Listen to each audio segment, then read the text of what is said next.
qu'il leur témoigne, afin qu'eux aussi ne viennent pas dans ce lieu de tourment. 29 Et Abraham lui dit, ils ont Moïse et les prophètes, écoute-les tranquilles. Dit alors, non, Père Abraham, mais si quelqu'un d'entre les morts leur revient, ils se repentiront. 31 Mais Abraham lui dit, si tu n'écoutes pas Moïse et les prophètes, tu ne te laisseras pas convaincre. Même si quelqu'un ressuscite des morts, comme nous pouvons le voir, Jésus décrit l'enfer ou l'Hadès comme un endroit réel où se rendait l'homme riche injuste à sa mort. Ici, l'homme riche est décrit comme pleinement conscient de son environnement, et se souvenant pleinement de sa vie sur terre. Cela peut surprendre beaucoup de gens, cela peut vous surprendre, de savoir que 11 des 12 fois où le mot géant enfer apparaît dans le Nouveau Testament, il est mentionné par le Sauveur lui-même. Qu'est-ce que cela signifie? Point. Jésus croyait en un endroit réel appelé l'enfer. Il a parlé de lui plus que de toute autre personne dans la Bible.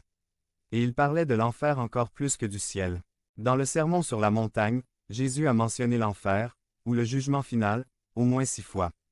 Et dans son discours des Oliviers, 2 jours avant de mourir sur la croix, il a parlé à plusieurs reprises du jugement final. Point. Le dernier verset de ce grand sermon dit, « Et ceux-ci iront au châtiment éternel, et les justes à la vie éternelle. » Point. Matthieu 25, 46. Jésus a affirmé qu'il y a à la fois l'enfer et le paradis en utilisant une seule phrase.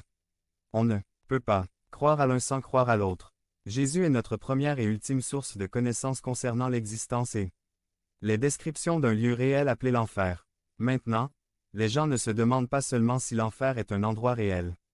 Ils se demandent, également, à quoi ressemble l'enfer. Dans une autre enquête, réalisée cette fois par l'organisation Barna, les gens ont fait connaître leurs idées sur ce que devrait être, selon eux, l'enfer. 39% croient que l'enfer est un état de séparation éternelle de la présence de Dieu. 32% disent que c'est un lieu de tourment et de souffrance réelle, où va l'âme des gens après la mort. 13% pensent que l'enfer n'est qu'un symbole d'une issue malheureuse inconnue après la mort.